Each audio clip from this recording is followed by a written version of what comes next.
Actually, wala kaming nakuhang confirmation. We were talking to the Philippine Embassy in The Hague. Yung binanggit nila na just in, we will never got any confirmation. Ma'am, So, na-cancel ba yung passport ni Harry? yes, hindi ba, as a result of the decision of the court, we already canceled it. Na. Yeah. Ma'am, Dahil sinabi na-communicate ni Senator Amy. Ma'am, na-communicate na yung pag-cancellation ng passport niya dun sa international.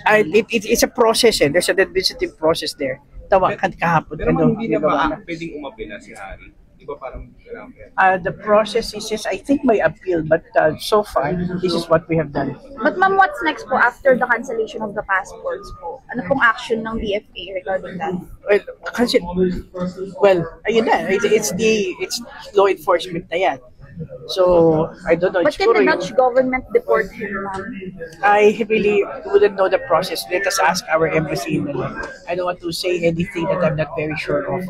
But our embassy in The Hague, siguro will give you some press statement tomorrow as soon as we confirm something. Yung just in, wala kami confirmation kasi doon. It's very difficult to tell. Vienna daw siya. Wala kami, yun nga, we heard about these things but no confirmation. Only the embassy can confirm.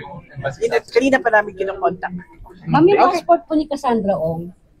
Yung last na sinabi ng RTC Pasig, yung court decision, kasama sila na. Hindi ko na memoriado.